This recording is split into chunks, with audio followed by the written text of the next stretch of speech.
Wave FM 96.6 presents radio कहानी। Radio कहानी में अब आप सुन सकेंगे आज की कहानी जो बोया वो काटा, जिसे तहरीर किया है ज़ोबिया शाहिद ने और आवाज है फातिमा मुस्तफा की।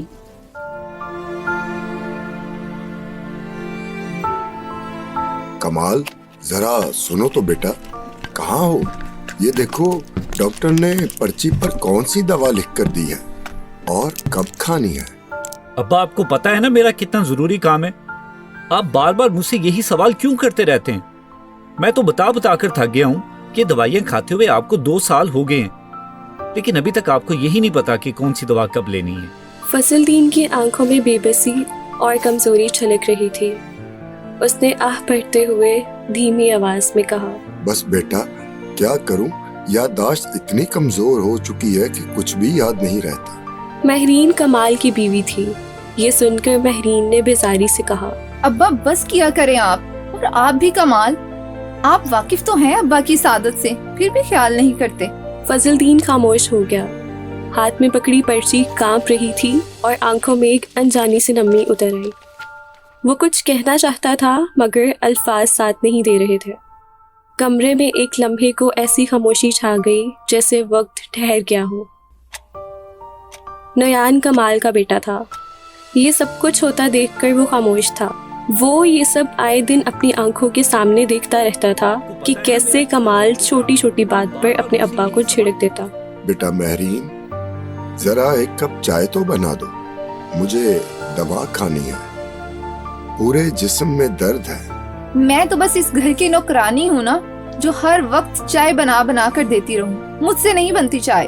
अभी 2 घंटे पहले ही तो मैंने आपको चाय बना कर दी थी। फजलदीन आंखों में नमी और बगैर किसी शिकवे की खामोशी से सब सुनता रहा।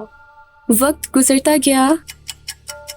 फजलदीन दिन ब दिन और ज़ईफ होता गया और उसकी बीमारी भी उसी कदर बिगड़ती चली गई। जिस्म कमज़ोर पड़ चुका था, याददाश्त साथ छोड़ती जा रही थी, मगर दिल में अब भी औलाद के लिए दुआ और मोहब्बत ही थी। फिर एक दिन फजलदीन का ज़िंदगी का सफ़र तमाम हो गया और वो अपने खालिकी हकीकी से जा मिला। ना कोई शिकवा, ना कोई शिकायत, बस सब्र और खामोशी का दर्श लिए इस फ़ानी दुनिया से रुखसत हो गया। कई बरस गुजर गए। कमाल बूढ़ा होने लगा।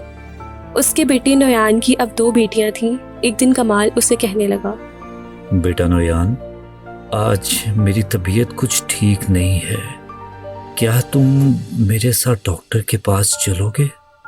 अब्बा, आपको पता है ना मैं कितनी मेहनत से कमाता हूँ। कुछ नहीं हुआ आपको।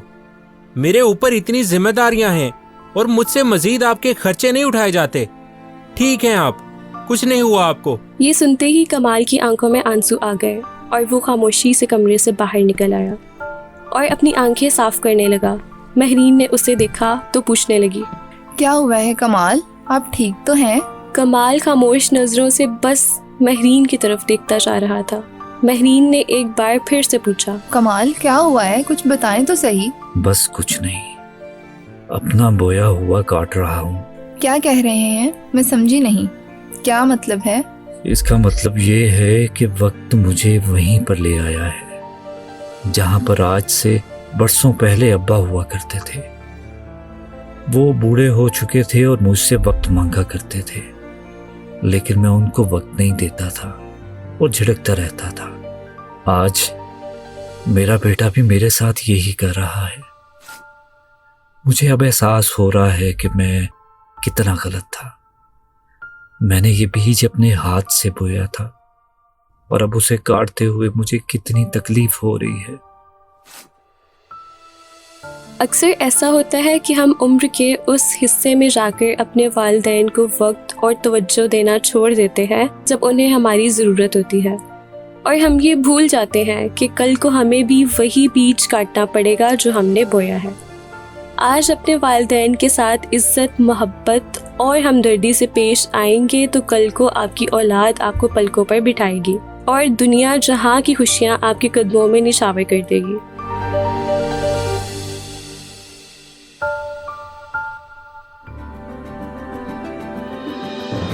आप सुन रहे थे रेडियो कहानी में आज की कहानी जो बोया वो काटा, مرکزی کرداروں میں شامل تھے طیب حسین، فروخ شیخ، مزمل اشرف اور زوبیہ شاہد، اور اس کہانی کو پروڈیوس کیا ہے فروخ شیخ، سلمان منیر اور ٹیم نے۔